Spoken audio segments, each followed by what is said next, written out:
The critical patriot देखने वाले सब दोस्तों को खुशामदीद। आज मेरे साथ मौजूद हैं जनाब सैयद मुजम्मिल शाह। मुजम्मिल साहब लाहौर में एक टीवी चैनल के साथ काम करते हैं। इन्होंने एमएससी की मीडिया में और उसके बाद एमफिल किया पॉलिटिकल साइंस में एफसी कॉलेज से। तो मुजम्मिल साहब, मैं आज आपसे बात करना चाह रहा हूँ पेट्रियटिज्म के कॉन्सेप्ट के हवाले से। हमारे यहाँ मुझे ऐसे लगता है कि पेट्रियटिज्म का जो कॉन्सेप्ट है वो ब्लाइंड पेट्रियटिज्म ही समझा जाता है और क्रिटिकल पेट्रियटिज्म की उसमें कोई गुंजाइश नहीं है। तो आप कैसे देखते हैं इस चीज को? मसलन मैंने जो तजुर्बा किया, आप पाकिस्तान की किसी खराबी का तज़किरा करें फेसबुक पे किसी और चैनल पे, तो फौरन ये जवाब आता है कि ये खराबी तो इंडिया में भी मौजूद है, अमेरिका में भी मौजूद है और फलां जगह भी मौजूद है। तो क्या इस रवैये के साथ हम कोई बेहतरी ला सकते हैं अपने मुल्क में? Thanks a lot for having me. और बहुत शुक्रिया आपका कि आपने इस टॉपिक के लिए बात करने के लिए इनवाइट किया है। इनिशियली तो ये कहूँगा कि ये एक बहुत ही ज़्यादा वेल सर्विंग चीज़ है उन अथॉरिटीज़ के लिए जो कि फ़ायदा उठाते हैं इसका, जिनको स्क्रूटनी नहीं चाहिए। फॉर इंस्टेंस, अगर हम पेट्रियटिज्म की पाकिस्तान में जो डेफिनेशन इस्तेमाल की जा रही है ना, अगर उसको ट्रेस बैक करें तो मेरा नहीं ख्याल कि वो शायद लेट 70s से पहले या फिर 80s से पहले इस किस्म की फॉर्म में एग्जिस्ट करती थी।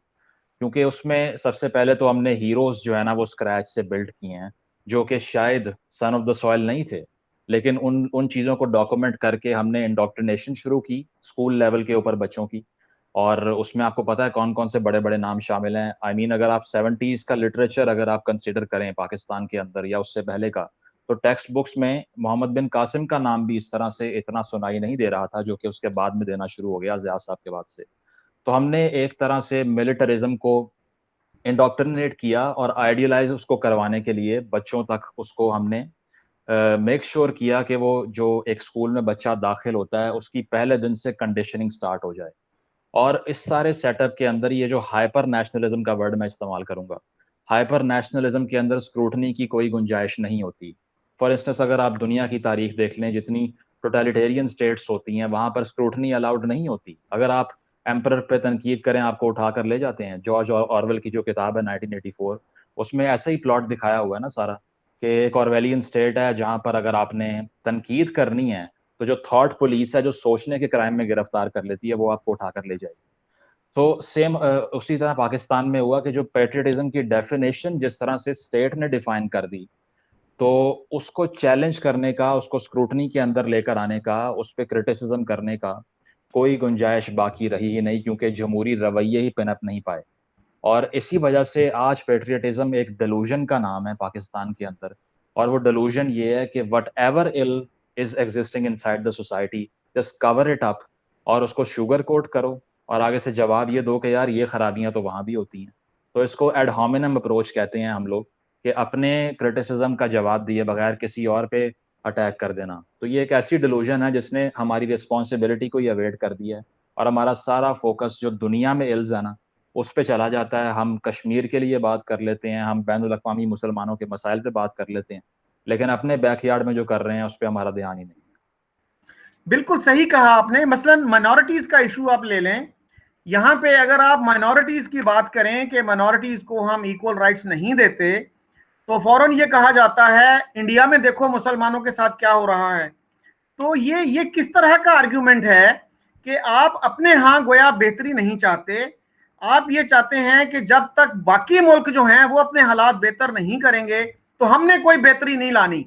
तो हमें गोया लाइसेंस मिला हुआ। एक साहब मुझसे आर्ग्यूमेंट ये करने लगे कि देखें जी, इंडिया ने तो अपने आप को सेकुलर डिक्लेयर किया हुआ है, तो हमने तो सेकुलर डिक्लेयर नहीं किया। तो गोया इसका मतलब है कि हम अगर माइनॉरिटीज के साथ ज्यादती करें तो हमसे कोई ना पूछे, इंडिया से जरूर पूछो कि उन्होंने अपने आप को सेकुलर डिक्लेयर किया है।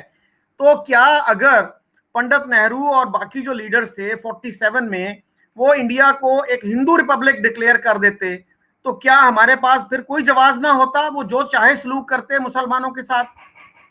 बिल्कुल आप सही कह रहे हैं, क्योंकि अगर किसी का ये आर्ग्यूमेंट है कि हम तो सेकुलर हैं ही नहीं, तो हम बाकी लोगों को इंसान क्यों समझें, तो फिर वो ये भी डिक्लेयर कर दें कि हमारी जो मेजोरिटी है वो एक माइनॉरिटी को ऑप्रेस करने के लिए यहाँ पर उसको हम लेकर आए थे। हालांकि इतनी आयरॉनिकल बात है कि हमने सब कॉन्टिनेंट में जो सारी तहरीक चलाई अलहदगी की और पाकिस्तान की, उसका प्रेटेक्स्ट ये था कि एक बड़ी मेजोरिटी जो हिंदू मेजोरिटी है उससे जो मुस्लिम माइनॉरिटी है वो सेफ नहीं होगी, कल को जाके उनके राइट्स छीन लिए जाएंगे।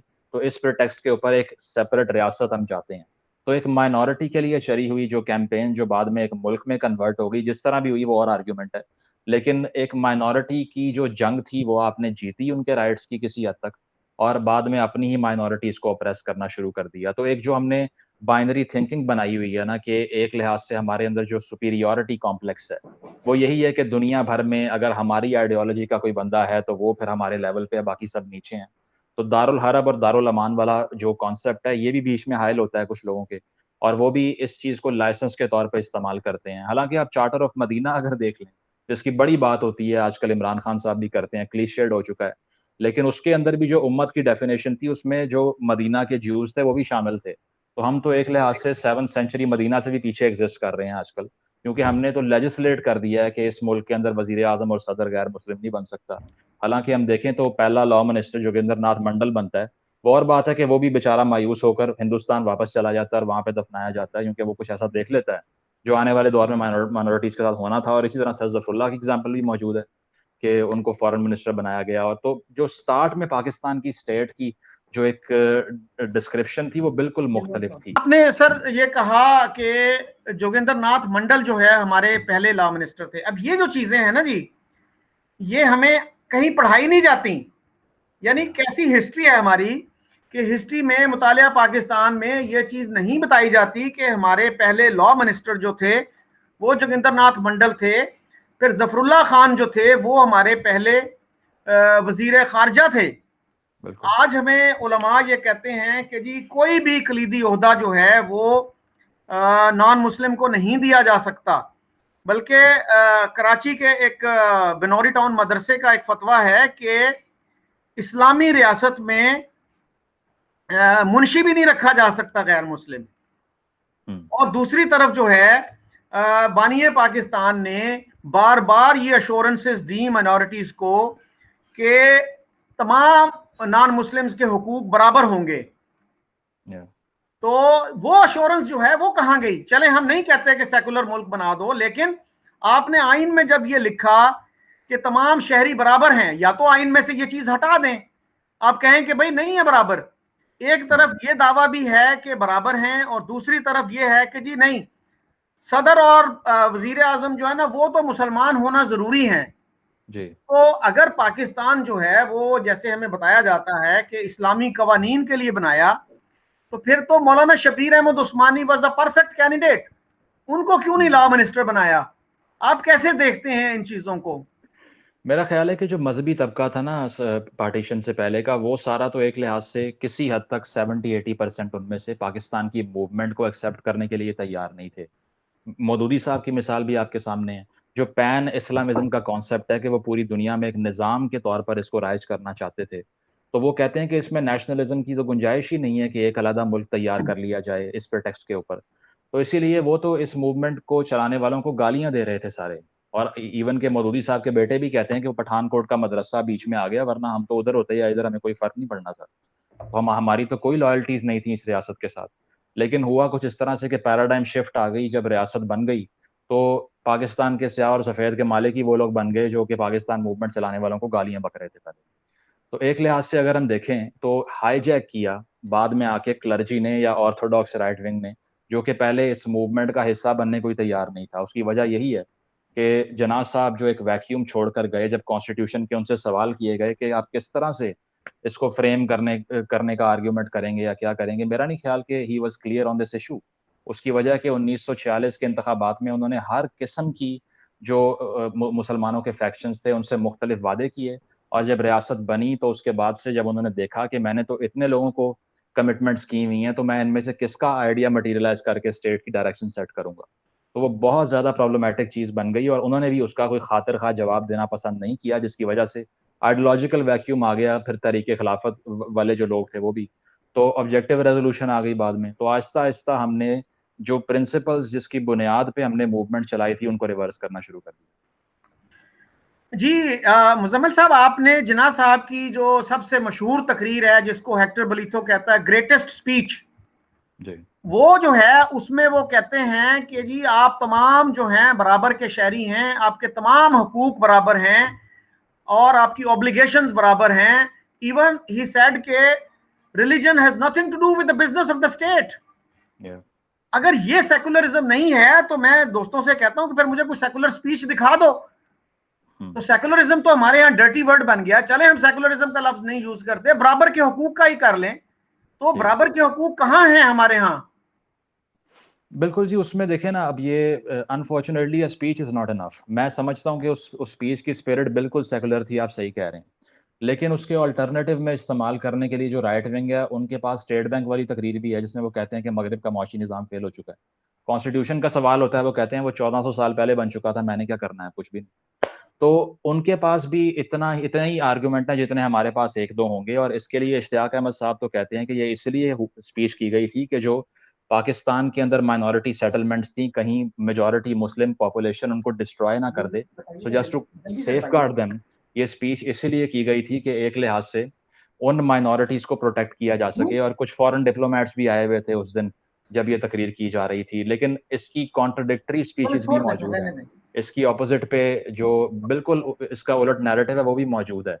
तो एक लिहाज से बैलेंस नहीं कर पाते हम, और हमें कंसिस्टेंसी नजर नहीं आती पॉलिटिकल एजेंडाज में। अगर पाकिस्तान के जो जितने उस टाइम पाकिस्तान की तहरीक के जो स्पीयर हेड्स थे, उनकी जो थॉट है, मुझे तो वो एक लिहाज से अनक्लियर लगती है। तो बाद में जिसके पास ज्यादा पावर थी उसने उसको सीज किया और आके मैदान जो है ना वो मार ली। अच्छा मुजम्मिल साहब, आपने वो तनकीद देखी होगी जो मौदूदी साहब ने तहरीके पाकिस्तान पे और जिन्ना साहब पे की। जी और पिछले दिनों मैंने एक फेसबुक पे एक पोस्ट लगाई कि क्या आप किसी ऐसे शख्स को जानते हैं जो मौदूदी साहब को और जिन्ना साहब को बैक वक्त एडमायर करता हो। तो उससे पता चला कि पाकिस्तान में तो बहुत से ऐसे लोग हैं जो मौदूदी साहब को भी एडमायर करते हैं और जिन्ना साहब को भी एडमायर करते हैं। तो मैंने उस पर जिन्ना साहब के बारे में जो मौदूदी साहब ने लिखा है वो कुछ कोटेशंस दिए। तो कुछ लोग इरिटेट जरूर हुए, लेकिन किसी ने जवाब नहीं दिया कि ये तनकीद जो थी ये कैसे गलत थी। और मुझे तो ये लगता है कि वो काफी उन्होंने एक रैशनल और बैलेंस तक वो थी, उनकी क्रिटिसिज्म थी। मसलन एक जगह उन्होंने लिखा है कि कायदे आजम, मुस्लिम लीग के कायदे आजम से लेकर अदना कारकुन तक एक भी ऐसा नहीं जो मामलात को इस्लामी नुक्ता नजर से देखता हो। तो इस तरह की जो तनकीद है, ये क्या इन लोगों ने नहीं पढ़ रखी कि मौदूदी साहब ने क्या कहा है जिन्ना साहब के बारे में, मुस्लिम लीग की इस तहरीक के बारे में? बिल्कुल, जब बाद में एक लिहाज से मुस्लिम नेशनलिज्म जो है वो वजूद में आता है, तो फिर उसके अंदर जिन्ना साहब के लिए भी गुंजाइश है आजकल कुछ पाकिस्तानियों की, और मौदूदी साहब के लिए भी गुंजाइश मौजूद है इस डेफिनेशन के अंदर एंटेल करने की उनको। लेकिन बात तो यही है जो मैंने पहले एक्सप्लेन की कि मौदूदी साहब जो हैं वो पैन इस्लामिज्म पे यकीन करने वाले थे, और वो एक सेपरेट स्टेट के तस्वुर से इतने कन्विंस नहीं थे। वो कह रहे थे ये इस्लाम मुखालिफ है, क्योंकि इस्लाम के अंदर भी इस तरह से इतनी गुंजाइश नहीं है। और फिर सर सैयद को गालियां देना और बड़ा कुछ था, वो आपको मेरे से बेहतर मालूम है। लेकिन बात यह है कि आज भी कुछ ऐसे लोग हैं, अभी रिसेंटली कंटेम्प्रेरी पॉलिटिक्स की अगर बात करें तो वो तैयब उर्दगान के भी फ़ैन है, तालिबान के भी फ़ैन है। हालांकि अर्दगान तालिबान के खिलाफ बयान दे रहा है आजकल। तो हमारी जो पाकिस्तान की एक लिहाज से जो रिलीजियस नेशनलिज्म है ना, उसमें बहुत सी थेरीज हैं। इमरान खान साहब भी उसका इकरार करते हैं। उनको चीन का निज़ाम भी चाहिए जो कि बिल्कुल एथीस्टिक है। उनको ईरानियन रेवोल्यूशन से भी इंस्पिरेशन लेनी है। उनको एक लिहाज से जो टर्की का, अर्दगान का जो टर्की है उस वो भी पसंद है। तो सारे निज़ाम का अमेलगमेशन बना के ना उन्होंने एक उसको घोल के पी के फिर दिखाना है कि यार बड़ा जो है ना, वो मेरी सोच ये है कि मैं तमाम इस तरह की रेवोल्यूशंस को पाकिस्तान में मटीरियलाइज करूंगा, रियासत मदीना भी बनाऊंगा। तो आइडियोलॉजिकल कंसिस्टेंसी आज तक पाकिस्तान के जो रहनुमा हैं उनमें नजर नहीं आती। अगर हम भुट्टो साहब की भी इवन बात कर लें तो कुछ ऐसी लेजिस्लेशन कर गए जो बिल्कुल कॉन्ट्रोडिक्टरी थी उनकी पॉलिटिकल आइडियोलॉजी से। उसकी वजह है कि जो राइट विंग है उसके आगे सकम कर गए, हथियार डाल दिए। तो जब कोल्ड वॉर होती है, उसके बाद में अफगान वॉर में आप जब साथ देते हैं इन फोर्सेस का, तो वो वेपनाइज हो जाती हैं। फिर तो उनके सामने घुटने टेकने के अलावा कोई ऑप्शन बचती ही नहीं है। तो आप आइडियोलॉजिकली कैसे ऑनेस्ट हो सकते हैं जब प्रेशर ग्रुप इतने डोमिनेटिंग है कि आप उनके सामने सकम करी जा रहे हैं। आपने सर सैयद की बात की। सर सैयद पे भी बड़ा इंटरेस्टिंग व्यू है हमारे यहाँ लोगों का।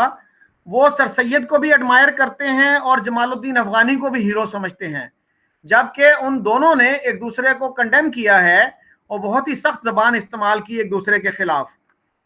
तो ये तो तजादात हमारे हैं, और हमारे यहाँ हिस्ट्री जिस तरह से पढ़ाई जाती है, मसलन सरदार शौकत हयात जो एक यंग लीडर थे पाकिस्तान मूवमेंट के, उन्होंने लिखा है कि जिन्ना साहब ने मुझे एक दफा भेजा कि तुम जाओ कादियान और हजरत साहब से, जो अहमदी खलीफा थे उस वक्त, उनसे दुआ की दरखास्त भी करो और उनसे सपोर्ट की भी वो करो, उनसे रिक्वेस्ट करो कि वो तहरीक पाकिस्तान को सपोर्ट करें।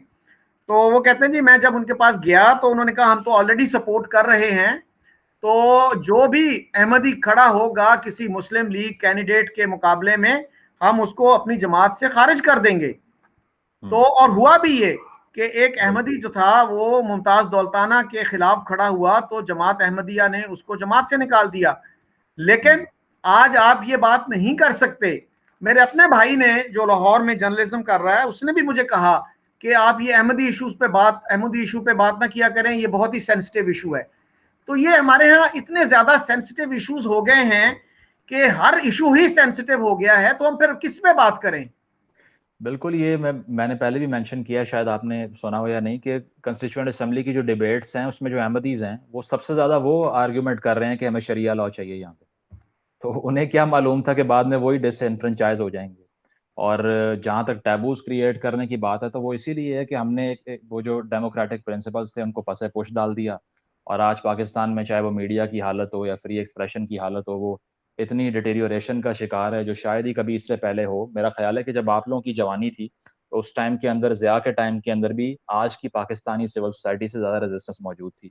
आजकल तो रेजिस्ट करने में कोई तैयार ही नहीं है, किसी को बोलने का एक एक लिहाज से वो पैशन बचा ही नहीं है कि रेजिस्टेंस क्या होती है या क्रिटिकल पेट्रियटिज्म क्या होता है, जो जिस पे हम पहले बात कर रहे थे कि अगर आपने एक अपने मुल्क की बुराइयों पे पर्दा डालने को आदत बना लिया है तो फिर जाहिर ही बात है कि वो और ग्राउंड करती जाएंगी, वो रूट्स और मजबूत होती जाएंगी और आहिस्ता आहिस्ता दुनिया भी आपको जो है ना ऑस्ट्रेसाइज करती जाएगी। तो मेरा ख्याल है कि बहुत it's kind of a dark age for free expression in the country, क्योंकि ऐसी रजीम इस वक्त भी मुल्क के ऊपर आई हुई है जिसको फ्री एक्सप्रेशन बिल्कुल पसंद नहीं।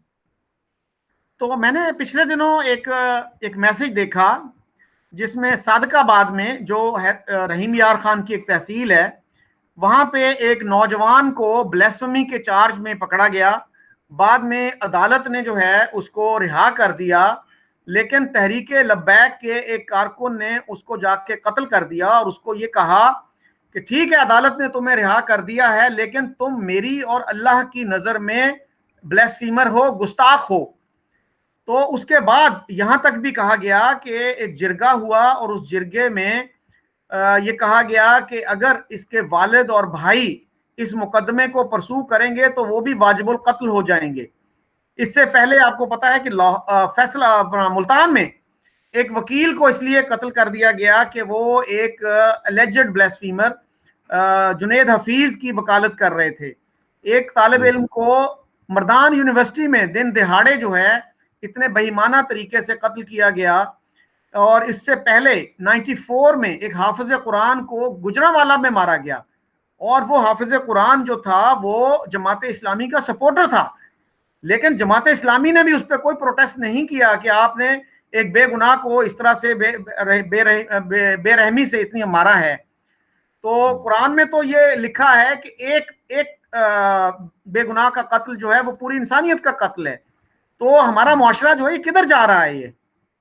देखिए, ये सबसे बड़ी जो वजह है इस चीज़ की, जैसे आपने एक्सप्लेन किया कि अदालतें अगर बरी भी कर देती हैं तो उसके बावजूद उनकी ज़िंदगी महफूज नहीं है। वो इसीलिए है कि जो स्टेट है वो बहुत ही मैसिव वीकनेस है स्टेट की अपनी रिट को नाफिज करने के लिए।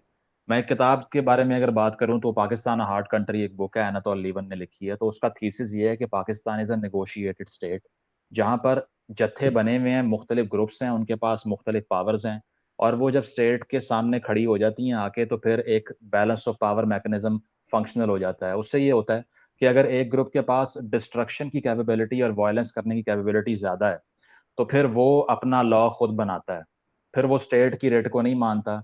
तो इसी तरह ये है कि जब हम देखते हैं कि जैसे टीएलपी की आपने बात की कि तहरीक लब्बैक का कारकुन है, तो टीएलपी एक लिहाज से पाकिस्तान में जो ज़िया साहब ने आके सेक्टेरियनिज्म फैलाया और एक देवबंदी फैक्शंस को सपोर्ट कर करके उनको मिलिटराइज किया, उन्होंने बाद में बरेलवीज को मारना शुरू किया। और जो टीएलपी है वो बरेलवी एक लिहाज से जो कंटेनमेंट थी उसका रिएक्शन है ना, क्योंकि आपने इतना दीवार से लगाया उनको कि वो अब आके मिलिटराइज हो चुके हैं। और किसी दौर में हम क्या कहा करते थे कि यार चलो ये वाले थोड़े थोड़े से पीसफुल हैं, बाकी सब ने हथियार उठा लिए, अब वो भी आपके हाथ से गए। अब वो इस्लामाबाद में कभी कब्जा कर लेते हैं, कभी मोटरवे बंद कर देते हैं, कभी कुछ करते हैं। तो वो सुपर स्टेट बन चुके हैं, स्टेट से अबव जा चुके हैं अब। वो इसीलिए कि उनकी जो वायलेंस की कैपेबिलिटी है वो स्टेट से ज़्यादा बढ़ चुकी है। क्योंकि हम पॉलिटिकल साइंस में पढ़ते हैं कि only state should have the monopoly on violence. लेकिन जब ये मुख्तलिफ ग्रुप्स में बाँट दी जाए, तो फिर मुख्तलिफ छोटी-छोटी स्टेट्स बन जाती हैं। तो TLP a state with in a state की पोज़ीशन इख्तियार कर चुकी है, क्योंकि जब उनको हज़ार-हज़ार रुपए के नोट आप देंगे और उनको थपकी देंगे कि यार जो तुमने करना है करो, तो फिर वो यही करेंगे बाद में। उसकी वजह ये है कि आप उन पे रिट नाफ़िज़ ही नहीं कर सकते रियासत की। तो यहाँ पर अगर आपके पास ताकत है, you can take it all, कोई आपको पूछ नहीं सकता। फिर उसमें इस्लामी कवानीन क्या कहते हैं, और रियासत अगर सज़ा ना दे तो रियासत के अंडर रह के तो जहाद कॉल करना भी एक लिहाज से हराम करार देते हैं लोग कि रियासत की मर्ज़ी के बगैर नहीं हो सकता। तो ये सारी चीज़ें बैक सीट ले लेती हैं और जो पावर है वो फ्रंट सीट पे आ जाती है। तो एक लिहाज से जो मज़हबी हलके हैं पाकिस्तान के, उनके पास जो मोनोपोली ऑफ वायलेंस है वो स्टेट से ज़्यादा आ चुकी है, इसीलिए बाकी सब खामोश हैं और जो वो करते हैं उनके रहम-ओ-करम पे। अच्छा, आपने ये बताया ना कि तहरीके लब्बैक जो है वो बरेलवी स्कूल ऑफ थॉट से ताल्लुक रखते हैं।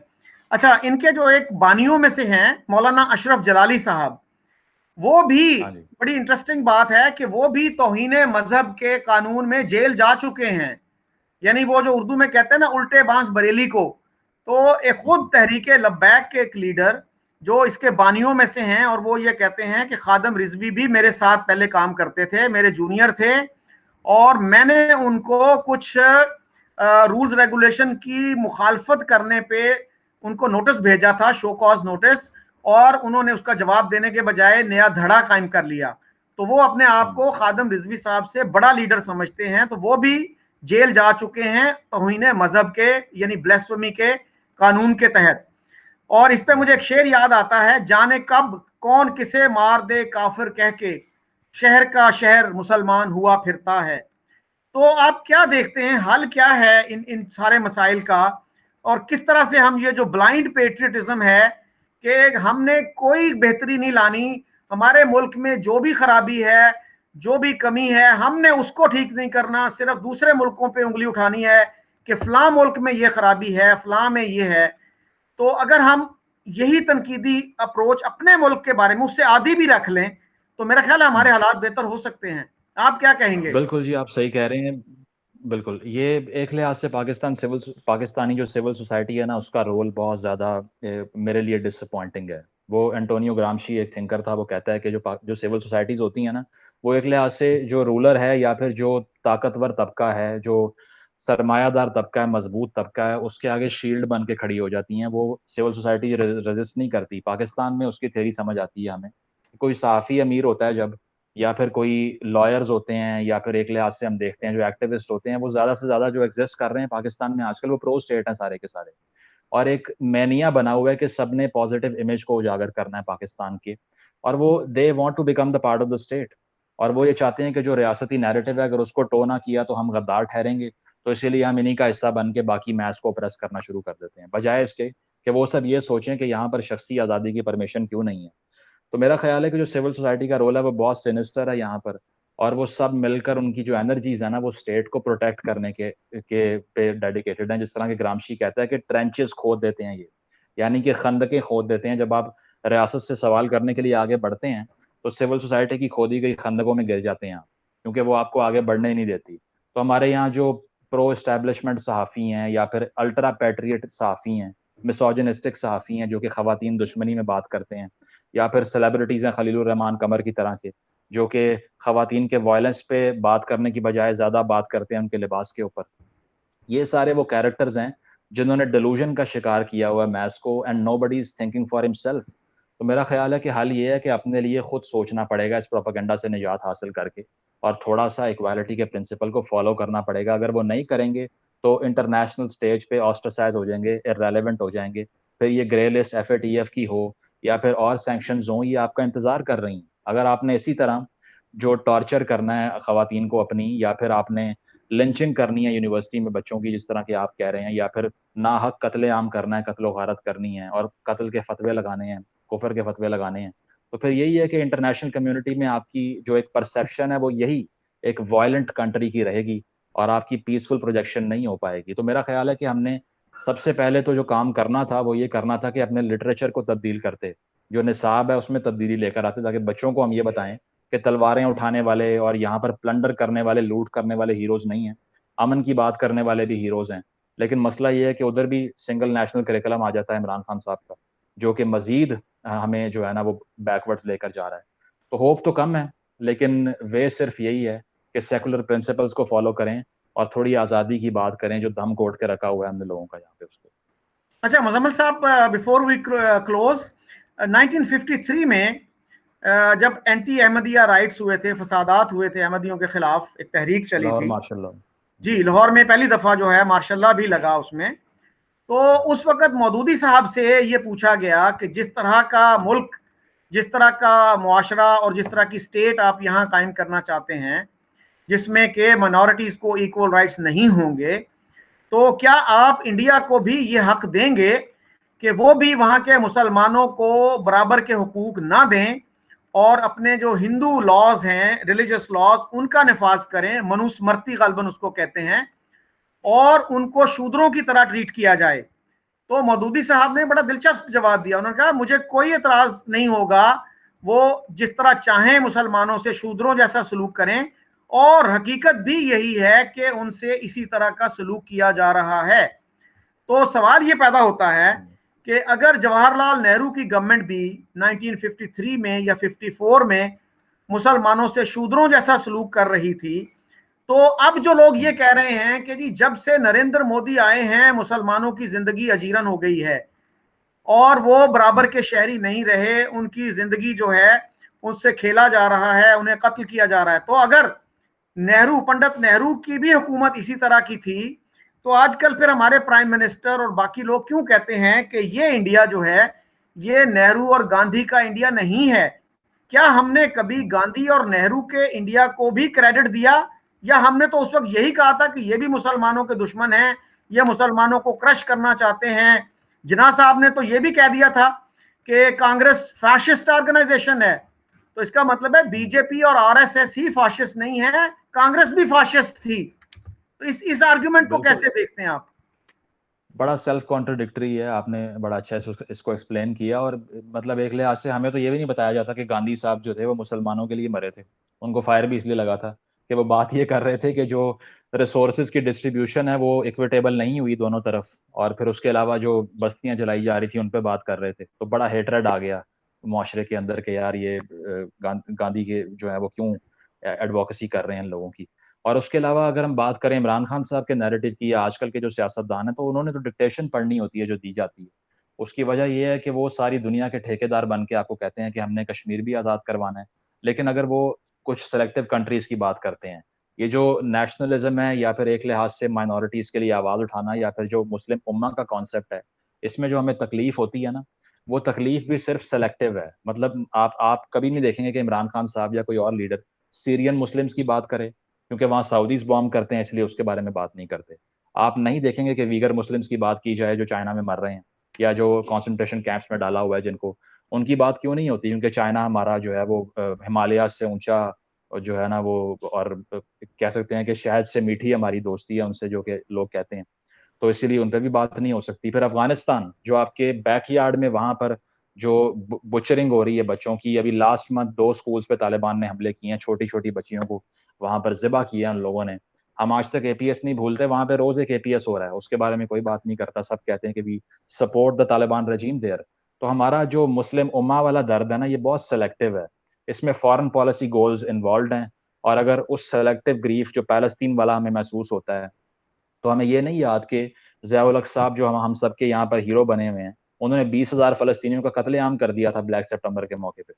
तो वो बाद में उनको यहाँ पर हमने सदारत के ओहदे से नवाजा या खुद बन गए, लेकिन आज तक मर्द मोमिन मर्द हक वो हैं जिन्होंने फलस्तीनियों के गले काटे थे। तो वो सारा कुछ हम भूल चुके हैं और हमने सेलेक्टिव किस्म का एक पैट्रियटिज्म तश्कील दिया है, उसको फॉरेन पॉलिसी गोल्स के अंदर मर्ज किया है और खिचड़ी पका के आवाम को बेचना शुरू कर दिया है।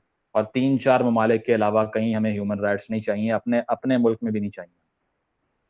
अच्छा, इसमें मुजम्मल साहब एक एक ऐड मैं करना चाहूंगा। सूडान में, सूडान का एक रीजन है दारफोर, वहां पे एक जी तहरीक शुरू हुई थी 2003 में, और 2011 तक यूएन और बाकी जो इंटरनेशनल इदारे हैं उन्होंने ये लिखा है कि 3 लाख लोग वहां कत्ल हुए। और हमारे मीडिया ने उस पर कोई रिपोर्टिंग नहीं की। हमारे किसी शख्स को, किसी स्टूडेंट को, किसी आम बंदे को, इवन जो हमारे पढ़े लिखे लोग हैं उनको भी नहीं पता। तो वहां पे 3 लाख लोग कत्ल हो जाएं तो वो एक खबर नहीं बनती। लेकिन अगर इंडिया में 3 लोग कत्ल हो जाएं या एक भी विजिलांती, जो काओ विजिलांतीइज्म है, वो खबर हमारे यहाँ बार बार चलाई जाती है और ये नहीं बताया जाता जो विजिलांती जिन्होंने किया, ये एक्शन किया, उनको गिरफ्तार किया गया या उनको सजाएं हुई। तो वो जो बिल्कुल है, जी, वो आप सही कह रहे हैं। एक सेलेक्टिव किस्म की जो रिपोर्टिंग भी होती है मीडिया के अंदर, वो भी स्टेट के नैरेटिव को कंफर्म करने के लिए होती है। अगर पैलेस्तीन को भी हम रोते रहते हैं तो ये भूल जाते हैं कि जो पीएलओ है, पैलेस्तीन लिबरेशन ऑर्गेनाइजेशन, वो सेकुलर पार्टी है। मतलब वो ये वाला निज़ाम शायद ना चाहती हो जो आप चाह रहे हैं, और पैलेस्तीन के अंदर लिटरेसी रेट आपसे ज़्यादा है। तो आपको तो ये इन फैक्ट्स का पता ही नहीं है कि वो वहाँ पर सेटिंग क्या एग्जिस्ट कर रही है। इसी तरह ये जो आप मिसाल दे रहे हैं कि जो चंद कंट्री में जेनोसाइड जो यमन के अंदर किया है, वो उस पर किसी ने बात नहीं पाकिस्तान के अंदर मैंने करते देखा किसी को। तो यहाँ पर सिर्फ अगर कश्मीर इशू है तो वो भी एक लिहाज से टेरिटोरियल डिस्प्यूट है, और उसको हमने एक आइडियोलॉजिकल डिस्प्यूट बना के पेश किया हुआ है। हालांकि वहाँ क्या होता रहा वो भी आपके सामने है कि किसने पहले वहाँ पर जो है वो महाराजा के कुछ करने से पहले ही फौजें घुसा दी थी। तो बड़ी लंबी तारीख है, इस पर अब क्या बात करें। तो क्या जो पाकिस्तानी पेट्रियट्स हैं वो इस बात को मानते हैं आपके ख्याल में, आपकी जब उनसे होती है, इंटरेक्शन होती है as a media person, as a journalist, कि जिस तरह इंडिया में किसी भी ओहदे के लिए ये शर्त नहीं है कि उसका हिंदू होना जरूरी है, तो क्या अगर हम ये शर्त खत्म कर दें तो फिर भी कोई नॉन मुस्लिम, कोई क्रिश्चियन, कोई ईसाई जो है, कोई हिंदू, वो सदर तो नहीं बन जाएगा, लेकिन कम से कम ये जो लेजिस्लेटेड डिस्क्रिमिनेशन है, जो कॉन्स्टिट्यूशनली सैंक्शनड डिस्क्रिमिनेशन है, ये खत्म हो जाएगी और पाकिस्तान का इमेज जो है वो इंटरनेशनली बेहतर हो जाएगा। तो इंडिया में अगर एक मुसलमान सदर बन सकता है, एक सिख जो है वो वजीर आजम बन सकता है, तो हमारे यहाँ क्यों ये एक डिस्क्रिमिनेशन है जो हमने आइन में लिख दी है? बिल्कुल जी, ये देखें, इसमें वही वही वाला आर्ग्यूमेंट है कि हमारा जो मजहबी हलके हैं उनको अफगान जंग के बाद से हमने मदारिस को पैसे दे देकर और उनको मेन स्ट्रीम में ला के स्याह सफ़ेद का मालिक बना दिया, और उनकी जो आवाज़ है उसके आगे रियासत भी खड़ी नहीं हो सकती और घुटने टेक देती है। अब हमने देखा कि मौलाना फजलुर रहमान साहब ने जब ऐलान किया कि मैं पिंडी की तरफ मार्च करूंगा, तो बड़ा कुछ हिलना शुरू हो गया पाकिस्तान के अंदर, क्योंकि ज़ाहिर बात है मैन पावर इतनी बड़ी है, उसके अलावा आइडियोलॉजी भी उनके पास है बेचने के लिए, और बड़ी चीज़ें हैं। तो लोग उसके प्रेशर में आके इन लेजिस्लेटिव प्रिंसिपल्स को मानने या इनका साथ देने का भी हिम्मत नहीं कर सकते। हालांकि सऊदी अरब में अगर हम देखें, जो हमारा आइडियोलॉजिकल कैपिटल रहा है रियाद काफ़ी अरसे तक, वहाँ मोहम्मद बिन सलमान साहब विजन 2030 की पॉलिसी लेकर आए हैं, जिसके तहत वो हिंदू गॉड्स के बारे में अपने बच्चों को पढ़ाने जा रहे हैं करिकुलम में, वो योगा की टेक्निक सिखाने जा रहे हैं, वो सिनेमाज खोल रहे हैं, खवातीन को ड्राइविंग की परमिशन दे रहे हैं। और अभी लास्ट वीक जो एक नया ऑर्डर पास किया है वो ये कि नमाज के दौरान जो दुकानें बंद कराया करते थे, अब वो भी नहीं करनी उन्होंने। और उसके साथ साथ हरम के अंदर खवातीन सिक्योरिटी पर्सोनल्स को डिप्लॉय कर रहे हैं। तो मेरा ख्याल है कि रियाद चेंज हो सकता है, इस्लामाबाद की थिंकिंग चेंज नहीं हो सकती। उसकी वजह यह है कि हमने शाह से ज़्यादा शाह की वफादारी को गले लगा ली है, और हम शुरू से ही डिलूजन में रहे हैं। अगर खिलाफत तहरीक खिलाफत की हम बात करें तो वहाँ पर अतातुर्क को लोग सपोर्ट कर रहे थे तुर्की के अंदर, लेकिन हम कह रहे थे कि अबॉलिश ना किया जाए ऑटोमन स्टेट को, क्योंकि ये हमारे आइडियोलॉजिकल स्पीयर हेड्स हैं, तो हम इनकी जानिब नहीं देखेंगे तो फिर किसको देखेंगे। तो यहाँ पर बैठ के वो सत्याग्रह वाले भी साथ मिल गए और लोग भी साथ मिल गए। तो अपने मुल्क में अंग्रेज जो लूट मार कर रहा था, जो तशद्दुद कर रहा था, वायलेंस कर रहा था, हमारी सैंक्टिटी बर्बाद कर रहा था, उससे किसी को सरोकारी नहीं था। लोग कह रहे थे तुर्की के अंदर खिलाफत चाहिए हमें। तो शुरू से हमने आउटवर्ड्स लुकिंग पॉलिसी बनाई है और आइडेंटिफिकेशन को अपनी सरहद से बाहर तलाश किया है, क्योंकि हम आइडेंटिटी क्राइसिस का शिकार रहे हैं। हमें ऑटोमन्स भी हमारे हीरो हैं, सेंट्रल एशियन भी हमारे हीरो हैं, अफगान इन्वेडर भी हमारे हीरो हैं। हमें अपने जो सन ऑफ सॉयल हैं, भगत सिंह की तरह के या और लोग जो हैं, उनको बिल्कुल हमने दीवार से लगा के साइड पे कर दिया। अपनी पूरी हिस्ट्री को डिलीट करने की फोर्सफुली कोशिश की है, जिसमें नाकाम होते जाएंगे। आइडेंटिटी क्राइसिस बेसिक वजह है इस चीज़ की जो आप बात कर रहे हैं। तो खिलाफत, तहरीक खिलाफत की आपने बात की, हमारे यहाँ तो वो बड़ा शेर सुनाया जाता है, जान बेटा खिलाफत पे दे दो, बोली अम्मा मोहम्मद अली की। तो हमारे लिए जो है ना जी, यानी खिलाफत भी बहुत मुकद्दस है और हम फिर एडमायर भी करते थे, अतातुर्क को भी हमने एडमायर करना शुरू कर दिया। दोनों तो को कर दिया हमारे जो बिल्कुल। यही तजादात हैं, जो हम कभी कोशिश नहीं करते इनको रिजॉल्व करने की। मसलन सेकुलरिज्म ही को देख लीजिए कि हमारे यहाँ सेकुलरिज्म एक डर्टी वर्ड है, गाली है, लेकिन जो ही इंडिया किसी इंटरनेशनल फोरम पे ये कहता है कि हम सेकुलर मुल्क हैं, तो फौरन हमारी जो प्रोपेगेंडा मशीन है वो हरकत में आ जाती है और वो ये कोशिश करती है कि इंडिया सेकुलर नहीं है, गोया सेकुलरिज्म कोई अच्छी चीज है। अगर सेकुलरिज्म बुरी चीज है तो आपको कहना चाहिए कि हाँ इंडिया सेकुलर है। अगर सेकुलरिज्म अच्छी चीज है तो इसको अपने मुल्क में भी नाफिज करो। तो ये जो एक इंटेलेक्चुअल स्किट्सोफ्रीनिया है, इससे कैसे निकले हम? बिल्कुल आप सही कह रहे हैं, इसमें कंफ्यूजन है। जिस तरह लिबरल लफ्ज़ को हमने एक लिहाज से 80s के बाद से जो 90s में एक्टिविज्म हो रहा था पाकिस्तान के अंदर, तो उसमें जो भी ख़वातीन के हकूक़ की या मज़हबी आज़ादी की बात करता था या फिर एक लिहाज से माइनॉरिटीज़ की प्रोटेक्शन की बात करता था, उसको जमात इस्लामी वालों ने वर्ड इंट्रोड्यूस करवाया, लिबरल फ़ाशिस्ट, जो कि पैराडॉक्सिकल टर्म है, कॉन्ट्रडिक्शन है दोनों में। फ़ाशिस्ट वो होता है जो कंट्रोल पे यकीन करता है और लिबरल वो होता है जो लिबरेशन पे यकीन करता है, आज़ादी पे यकीन करता है। तो इन्होंने उन दोनों वर्ड्स को मिला के एक ऑक्सीमोरन जो कहते हैं ना अंग्रेज़ी में, ऑक्सीमोरन बना दिया और उसको बेचना शुरू कर दिया। आज हर पाकिस्तानी अगर आप इन तमाम इश्यूज़ पे बात करें, तो आप पे ठप्पा लगाएगा कि आप लिबरल फ़ाशिस्ट हैं। हालाँकि वो ये नहीं देखेगा कि यार ये टर्म की वैलिडिटी क्या है, ये कोई असल में टर्म है भी या क्या चीज़ है। तो इसी तरह ये चीज़ है कि सेकुलैरिटी भी, सेकुलरिज़्म के जो प्रिंसिपल्स हैं वो भी, जो उसके लिए हम जॉन लॉक की किताब नहीं पढ़ेंगे। उसके लिए हम नहीं पढ़ेंगे कि जो डिस्ट्रीब्यूशन ऑफ पावर की थ्योरी है टॉकविल की, अमेरिकन जो थ्योरिस्ट था, वो क्या थी, या सेकुलर प्रिंसिपल्स जो एकेडमिक्स के अंदर क्या होते हैं, इसकी थ्योरी क्या है या इसकी साइंस क्या है, वो पढ़ने से पहले हम गालियाँ देना शुरू कर देते हैं। तो हमने अगर ग्रास्प ही नहीं करना इन चीज़ों को, तो हमें समझ किस तरह से आएगी। जो गालियाँ बकने वाला कल्चर है या फिर वाइल्ड हेट्रेड वाला कल्चर है, ये आता ही तब है जब आप मीडियोकर और सुपरफिशियल इंटेलेक्ट के मालिक हों और आप इनसाइट ना रखते हो इश्यूज़ के अंदर की, फिर आप नफ़रत करना सीखते हैं। तो मेरा ये ख़्याल है कि क्लैरिटी तभी आती है जब एक मुआशरे को परमिशन दी जाती है सोचने की, और जो अनफॉर्च्यूनेटली यहाँ पर है ही नहीं शुरू से। मतलब हमने इतनी रिपीटेड डिक्टेटरशिप्स देखी हैं कि अब जो जमहूरियत भी आ रही है उसमें भी लोग उसी मेंटालिटी का शिकार होकर आ रहे हैं। और इवन के जो अब करंट रेजीम है, वो भी करिकुलम को चेंज करने की और उसमें अपने लिहाज से हिस्ट्री तश्कील देने की। मलाला यूसुफज़ई की तस्वीर छपती है तो वो किताबें उठा के ले जाते हैं, ऑक्सफोर्ड यूनिवर्सिटी प्रेस के दफ्तरों पे छापे मारते हैं। तो इन्होंने कभी भी अपने हीरोज़ को सेलिब्रेट नहीं करना और इन्होंने हमेशा अपनी सरहद से बाहर आइडेंटिटी तलाश करनी है, और जहाँ फॉरेन पॉलिसी गोल होगा, तो वहाँ पर इन्होंने इस्लाम लेकर आ जाना है, और जहाँ इंटरेस्ट होगा वहाँ कहना है कि वीगर मुस्लिम के साथ क्या हो रहा है हमें नहीं पता। तो ये कॉन्ट्रडिक्शन तब तक रहेगी जब तक आप एक लिहाज से आइडियोलॉजी की बेस पे पॉलिटिक्स को लेजिटिमाइज़ समझते रहेंगे। अच्छा मुजम्मल साहब, मुझे याद पड़ता है आज से कोई 20 साल पहले, 22-21 साल पहले, जमात इस्लामी हिंद के एक लीडर पाकिस्तान आए, मौलाना सिराजुल हसन। तो जसारत वालों ने उनका इंटरव्यू किया, तो जसारत का रिपोर्टर सेकुलरिज्म की तारीफ उनके मुंह से सुन के बड़ा हैरान हुआ। तो उसने हैरत से पूछा कि आपकी सेकुलरिज्म की डेफिनेशन क्या है? तो उन्होंने बड़ी अच्छी डेफिनेशन की और बड़ी आसान डेफिनेशन थी। उन्होंने कहा मजहब की बुनियाद पर अदम इम्तियाज, यानी non discrimination on the basis of religion.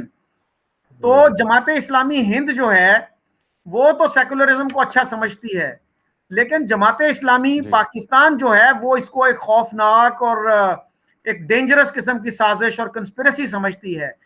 तो एक ही बिल्कुल। जमात जरा सा, यानी वागा से एक कदम ऊपर चले जाएं तो सेकुलरिज्म अच्छा हो जाता है, एक कदम इधर आ जाए तो सेकुलरिज्म बुरा हो जाता है। ये क्या तजाद है?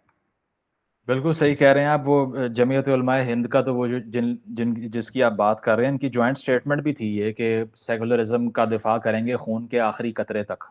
और जमात इस्लामी हाँ, पाकिस्तान वाले कहते हैं खून के नहीं आखिरी वो कतरे तक हाँ वो लड़ेंगे। था जमीयत उलमाए हिंद का, वो थोड़ा जी, सा जमीयत डिफरेंट है उलमा हिंद जमात की बात इस्लामी कर रहा से हूँ। जी। बिल्कुल, बिल्कुल। मैं जमीयत उलमा हिंद की बात कर रहा हूँ। तो वो लोग कहते हैं कि आखिरी कतरे तक डिफेंड करेंगे सेकुलरिज्म को, और हम लोग उसके बिल्कुल ऑपोजिट बात करते हैं। इवन के मियाँ नवाज शरीफ साहब ने मेरा ख्याल है 2016 में बयान दिया था कि we want a liberal Pakistan. तो जेआई ने रैली निकाल दी थी, ये आप होते कौन है ये बात करने वाले? वी वांट एन इस्लामी पाकिस्तान। तो ये चीज़ है कि हमने इसको लादीनियत से इक्वेट कर दिया है। हमें एथिज़्म का और सेकुलरिज्म का फ़र्क ही नहीं पता। आप किसी लेमैन से पूछ लें जाके कि सेकुलरिज्म क्या होता है, वो कहेगा लादीनियत। हालाँकि उसे पता ही नहीं कि भाई अगर बादशाह खान ने भी हज और उम्रे किए हुए थे, वो सेकुलर पॉलिटिक्स कर रहे थे, अब्दुल कलाम आज़ाद ने भी किए हुए थे। उन्होंने कुरान की तफसीर भी लिखी हुई है। वो भी जो है सेकुलर पॉलिटिक्स के हामी किस तरह से थे फिर? क्या ये कॉन्ट्रडिक्शन नहीं थी? उसके अलावा मौलाना उबैदुल्लाह सिंधी को पढ़ लें आप, वो क्या कहते हैं इस बारे में, या फिर वहीदुद्दीन खान साहब जिनकी अभी डेथ हुई है, वो क्या कहते हैं इस बारे में। तो हमने इसको मज़हब के अगेंस्ट ला के एक फोर्स पेश किया है, क्योंकि मजहबी तबके को ताकत चाहिए थी, तो उसने प्रोपेगेंडा से इसकी डेफिनेशन को ही ट्विस्ट करके रख दी है और उसको हमने इक्वेट कर दिया है कि जो खुदा पे यकीन नहीं करता वो सेकुलर है। हालांकि सेकुलर वो होता है जो तमाम लोगों की कॉमन एग्जिस्टेंस को रिस्पेक्ट करता हो, लेकिन ये डेलिबरेटली उस डेफिनेशन को पॉपुलराइज नहीं होने देंगे, क्योंकि अगर वो पॉपुलराइज हो गई तो मंजन कैसे बिकेगा मजहबी पार्टियों का। पाकिस्तान में मजहबी पार्टियां किस तरह से वोट मांगेंगी, नहीं मांग सकती। तो इसीलिए अपनी पॉलिटिकल पावर को सेफगार्ड करने के लिए वो ट्विस्ट एंड टर्न करते जाएंगे सेकुलर प्रिंसिपल्स को और कहेंगे कि जो भी इसकी बात करता है वो इस्लाम के खिलाफ। लेकिन यहाँ पे मुजम्मल साहब एक सवाल पैदा होता है कि अगर पाकिस्तानी मुसलमानों के लिए सेकुलरिज्म एक गाली है, एक नेगेटिव चीज है, एक सिनिस्टर कंस्पिरेसी है, तो फिर वो पाकिस्तानी जो ऑस्ट्रेलिया में जाके सेटल हुए हैं, जो बर्तानिया में जाके सेटल हुए हैं, जो कनाडा में, अमेरिका में जाके सेटल हुए हैं, वो क्यों नहीं कहते कि भी हमें सेकुलरिज्म नहीं चाहिए, सेकुलरिज्म तो बहुत बुरी चीज है। बिल्कुल, वो तो बाहर जाके दूसरी गवर्नमेंट्स को सरेंडर भी कर देते हैं। अगर आप यूके भी जाते हैं तो क्वीन को सरेंडर करके साइन कर देते हैं पेपर्स के ऊपर, और बाद में कहते हैं कि हमें पाकिस्तान के अंदर निज़ाम हुकूमत कोई और चाहिए, यहाँ पे कोई और चाहिए।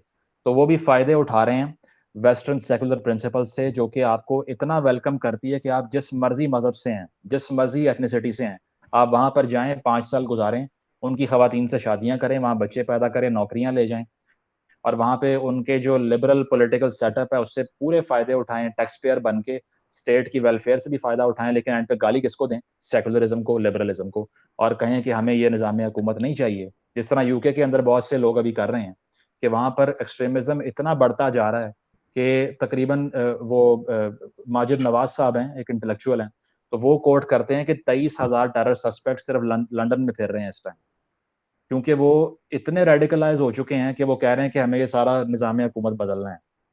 तो ये हर जगह जाकर आप अगर उनकी गवर्नमेंट्स को मिल्क भी करते हैं, उससे फ़वाइद भी उठाते हैं, लेकिन बैक होम में आपको इसी तरह की ये गलाज़त चाहिए, जिसको आप एक तरफ से ये कहते ये हैं कि ये सेकुलरिज़्म के खिलाफ है, हमें ऐसे मुआशरे चाहिए जो कि आज़ादी की बात ना करते हों। उसी तरह जिस तरह हमें कंधार में तालिबान चाहिए, इस्लामाबाद में तालिबान नहीं चाहिए हमें। टीटीपी बुरी है, लेकिन अफ़गान तालिबान अच्छे हैं। तो ये जो पैराडॉक्स है ना हमारा, ये सारा फ़वाइद पे मबनी है और इसको नाम हमने इस्लाम का दिया हुआ है। हालांकि इस्लामिक प्रिंसिपल्स के मुताबिक अगर आप सूद की बेस पे बैंकारी निज़ाम चला रहे हैं तो वो इस्लामी रियासत हो ही नहीं सकती। इसी तरह तालिबान ने अगर कोकेन और पॉपी की ट्रेड करके 90s में सारी जो है ना वो अपना कैपिटल कमाया था, वो भी इस्लामी सेटअप नहीं हो सकता। लेकिन हम उन प्रिंसिपल से बात करने को तैयार ही नहीं है, और लेजे फेयर जो इकोनॉमिक्स होती है, फ्री ट्रेड होती है, उस प्रिंसिपल को लिबरलिज्म के हमने मान ली है।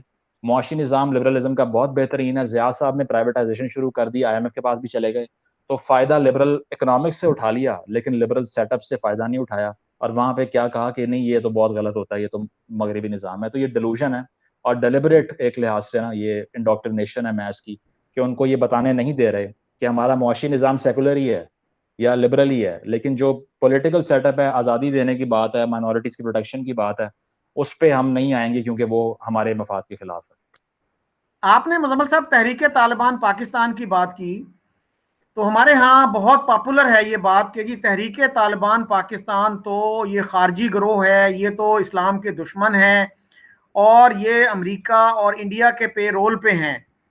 लेकिन सवाल ये पैदा होता है कि अगर ये इतने बुरे लोग हैं तो अफगानिस्तान के तालिबान इनको क्यों कंडेम नहीं करते, वो उनको क्यों नहीं अपने से अलहदा करते। वो जो है वो तो उन्होंने कहा जी ये पाकिस्तान का मसला है, this is what the Taliban spokesman said. उसने ये नहीं बिल्कुल। कहा कि यार ये तो दहशतगर्द लोग हैं। तो हमारे जर्नलिस्ट उनसे क्यों नहीं पूछते कि यार आप क्लियर करें अपनी पोजीशन कि आप तहरीक तालिबान पाकिस्तान जो है उनके साथ आपका ताल्लुक है क्या। तहरीक तालिबान पाकिस्तान के जो लीडर्स थे वो क्यों जाके मुल्ला उमर की बैत करते थे, वो क्यों एक्सेप्ट करते थे उनकी बैत। तो हमारे यहाँ तो इस तरह के बेशुमार इश्यूज हैं। और सैयद अली गिलानी साहब जो हैं मशहूर कश्मीरी लीडर, उनका मैं कई दफा कोट कर चुका हूं। उनका एक बड़ा मशहूर इंटरव्यू है जिसमें उन्होंने कहा था कि मुसलमान कभी किसी सेकुलर मुआशरे में, गैर मुस्लिमों के सेकुलर मुआशरे में नहीं रह सकता। ये इसी तरह है जैसे एक मछली को डेजर्ट में रहना पड़ जाए, सहरा में रहना पड़ जाए। तो फिर जो इंडिया के 20-25 करोड़ मुसलमान हैं उनका क्या मुस्तकबिल है वहां पे? क्या पाकिस्तान तैयार है उनको लेने के लिए, अगर इस नजरिए पे चला जाए? क्योंकि सैयद अली गिलानी तो बहुत पॉपुलर है पाकिस्तान में, और पाकिस्तान ने उनको अपना हाईएस्ट सिविलियन अवार्ड भी दिया है। बिल्कुल बिल्कुल।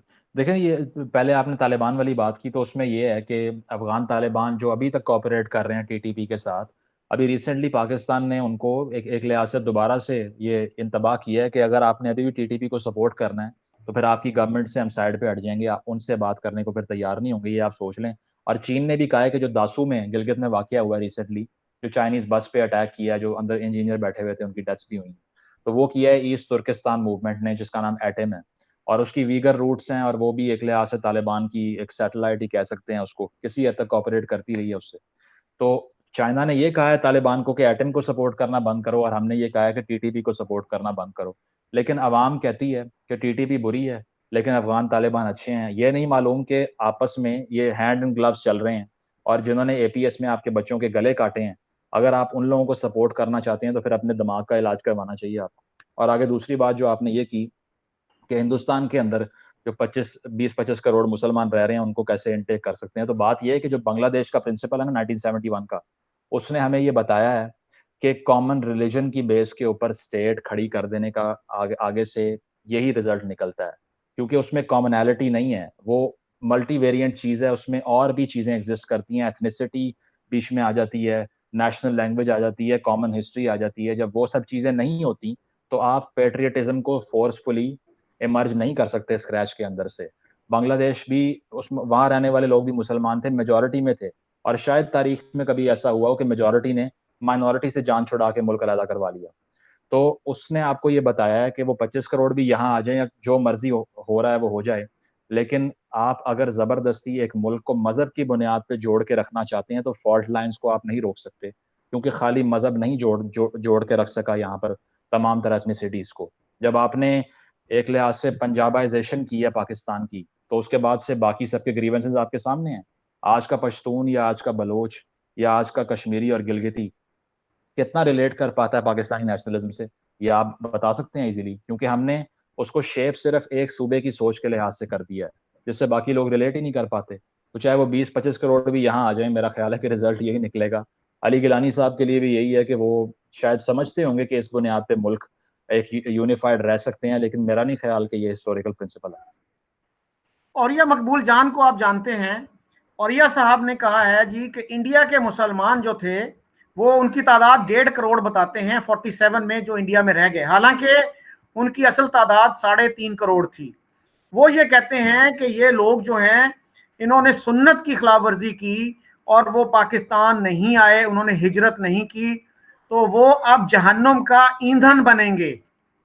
तो हम जो है चंद लाख बिहारियों को तो सिटीजनशिप नहीं दे सके, उनको इधर नहीं ला सके, लेकिन औरिया साहब ये कहते हैं कि अगर वो 1.5 करोड़ भी थे, हालांकि वो ज्यादा थे, 1.5 करोड़ अगर आ जाते उस वक्त, तो क्या क्या पाकिस्तान कलेप्स नहीं कर जाता? अभी सिर्फ 70 लाख आए थे जो रेफ्यूजीज आए पंजाब से ज्यादातर, तो पाकिस्तान की गवर्नमेंट के पास पैसे नहीं थे, चंदा इकट्ठा किया गया कि इन लोगों को हमने सेटल बिल्कुल करना है।